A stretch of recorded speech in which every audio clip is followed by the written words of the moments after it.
Well, I'll use the adjective interesting. That was an interesting game. So I'm so happy we won that game. I don't think we played very well, particularly in the first half.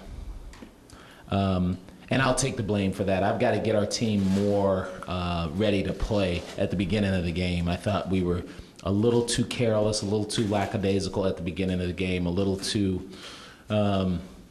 laissez-faire, whatever. But I really like that second half with the freshmen giving us some really good minutes and getting some good experience in there. So with that, I'll open it up for questions. Obviously, Roberto has a career day.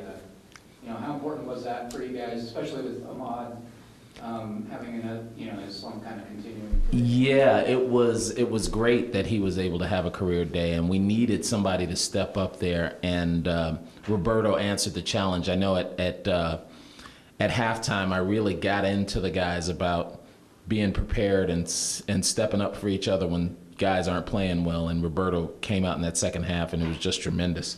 And we needed every single point. Roberto said that the bigs have really opened it up for him, and the threes he's taking are just wide open, just stepping in. What have you seen as the difference in his game as he's starting to get things rolling? Yeah, there's a couple of things. He's absolutely right. Our post play has been terrific, which is making our inside-out stuff easier for the guards.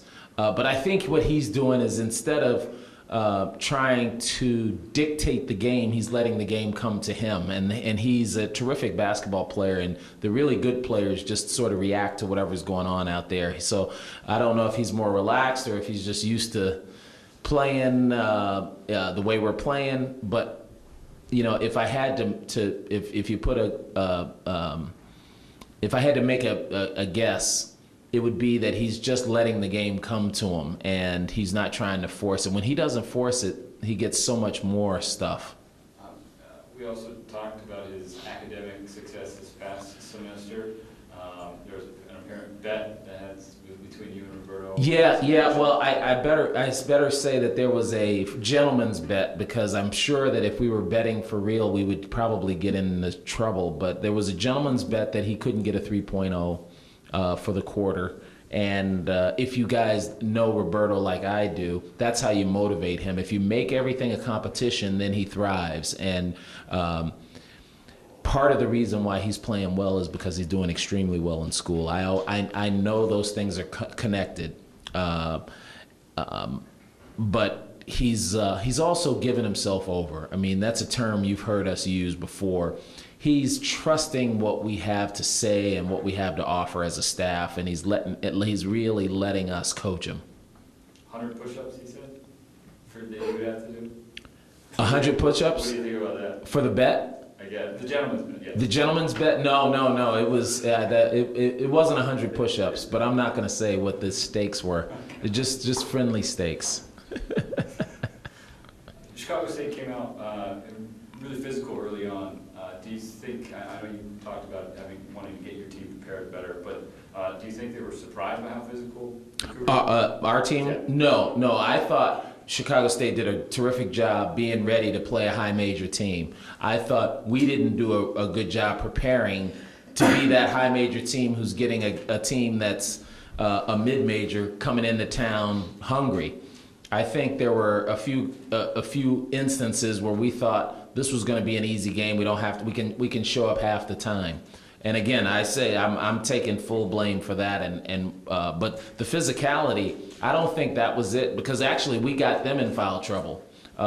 So we were handling that okay. I just think that mentally and emotionally we came out slow. You talked earlier about Roberto letting the game come to him. And in the last 4 games he's on a pretty good scoring stretch. Are those kind of coincide? Oh, absolutely, yeah. I think he is he's a natural scorer. I'll say that first and foremost. He's a natural scorer, and there isn't a whole lot that you can teach him about scoring. All we try and do is put him in a better position to score, and then we try and put him in a state of mind where he doesn't feel like every single time down he's got to make something happen. Sometimes the best play is to pass it and cut through, and then live to fight another day. And I think he's starting to understand that, and he's starting to accept it. Because he always understood it. He's got a great basketball mind, but I think he's starting to accept it.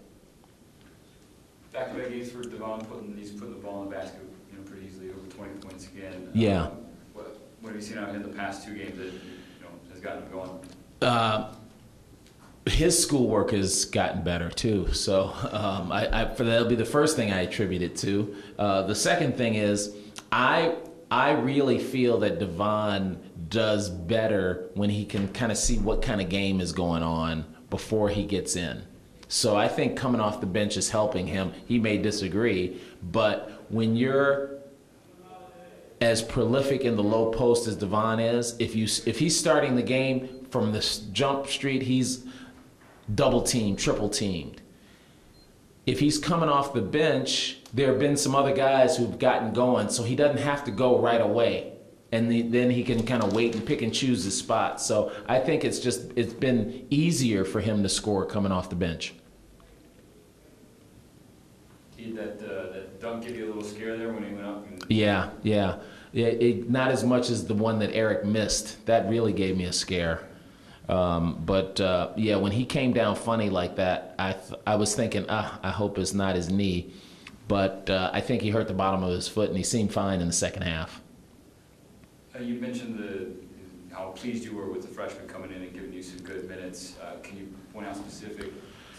Yeah, oh yeah. Well, all of them did something positive. I was really happy that Jamal was able to get some real good minutes because, we start him for defensive purposes, and then once we get going, it's hard for him to get back on the court because we have so many guys who are putting the ball in the basket. But he was able to get out there and show that he's got a high basketball IQ. He was playing a lot of minutes in some critical spots, taking the ball out for us and making some really good passes. I thought Langston Morris Walker made some strides today. He's a guy who's able to defend. He's just got to get used to making the right decisions on the offensive end. Olaf, that's a kid you can put in. When you can shoot the ball the way he shoots, he can get on the floor because of his offense. I want him to be able to stay out there because of his defense. So that was, so he's got to work on that, but it was good to give him some minutes. And then Victor Robbins, who I think has been the slowest to get time, but I think eventually might be the one to thrive the most. It was nice for him to get the amount of minutes he did and do some positive things and have some time to mess up, come out, go back in. You don't get that kind of experience during the conference season. So to get some of that now before we get to the conference season is very important. That's good. That it? Great. Thank you very much.